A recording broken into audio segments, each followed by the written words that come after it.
TRS నాయకులకు మేము ఒకటే చెప్తున్నాం, మీరు గతంలో మరి 500 బోనస్ సన్నవడ్లకు ఇస్తామని చెప్పి 2020లో మరి ఎగ్గొట్టినటువంటి చరిత్ర మీది.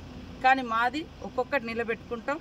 అదేవిధంగా గతంలో మీరు చూస్తే వడ్ల కల్లాల కాడ తడిసి మరి రైతులు ఆ ధాన్యం అమ్ముకోలేక కింటాల మీద 10 కిలోలు 12 కిలోలు తరుగు పేరుతోటి తేమ పేరుతో తీసేస్తుంటే అదేవిధంగా తడిసిన ధాన్యం అమ్ముకోలేని దుస్థితిలో రైతులు కల్లాల కాడ కుప్పల మీద గుండెలు పగిలి చనిపోయినటువంటి చరిత్ర మీది, మాది కాదు. మేము ఈరోజు వర్షం పడుతుంటే కూడా ఎక్కడికక్కడ మరి అధికారులనేసి స్పెషల్ అధికారులనేసి ఆ పరిస్థితులన్నీ కూడా సమీక్షించుకుంటూ ధాన్యం కొనుగోలు చేస్తున్నటువంటి ప్రభుత్వం రేవంత్ రెడ్డి ప్రభుత్వం, కాంగ్రెస్ ప్రభుత్వం. అదే కాకుండా ఇవాళ వడ్లు కొన్న వెంటనే 3 నుంచి 5 రోజులలో వాళ్ళ యొక్క డబ్బులు కూడా వాళ్ళ అకౌంట్లలో జమ చేస్తున్నారు.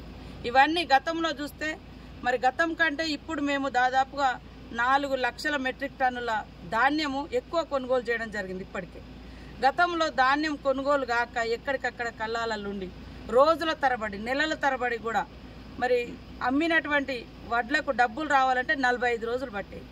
కానీ ఈరోజు 4-5 రోజులు పడుతుంది. అందుకనే రైతన్నలారా ఆలోచించండి.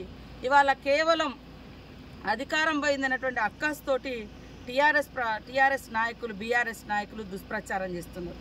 మొన్న ఎంపీ ఎన్నికల కంటే ముందు మరి పదే మీకు మాకు 1%, మీకు మాకు 1% ఓటింగ్ తేడా అని అన్నారు. ఎస్ 1%. మరి ఎంపీ ఎలక్షన్లలో పెద్ద ఎత్తున తీసుకొచ్చుకుంటామని చెప్పి ఎలక్షన్ల రోజు బీజేపీకి సపోర్ట్ చేశారు. రేపు వాళ్ళ ఓటింగ్ శాతం చూస్తే తెలుస్తుంది రాష్ట్ర వ్యాప్తంగా బీఆర్ఎస్ ఓట్లు బీజేపీకి పోయినాయి అనేది.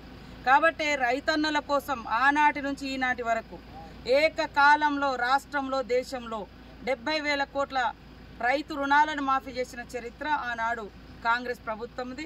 రాష్ట్రంలో వైఎస్ఆర్ గారు ఉన్నప్పుడు సోనియమ్మ గారి ఆదేశం మేరకు రేపు కూడా మరి ఆగస్టు 15వ తారీఖు వరకు రాష్ట్రంలో ఉన్నటువంటి రైతుల యొక్క రుణాలు మాఫీ చేసేందుకు ఆర్థిక వ్యవస్థ చిన్నాభిన్నమైనా కూడా మరి అన్ని అవసరాలను ప్రజల యొక్క అవస్థలను దృష్టిలో పెట్టుకొని మరి ఒక క్రమశిక్షణ కలిగినటువంటి విధంగా కాంగ్రెస్ ప్రభుత్వం పరిపాలిస్తుంటే తట్టుకోలేకపోతున్నారు. అనేక రకాల దుష్ప్రచారాలు చేస్తున్నారు. వాస్తవాలను వాస్తవంగా మాట్లాడితే బాగుంటుంది, కానీ దుష్ప్రచారం చేసి రాజకీయ ప్రయోజనాలు పొందుదామంటే అది ఎవరు కూడా హర్షించరు.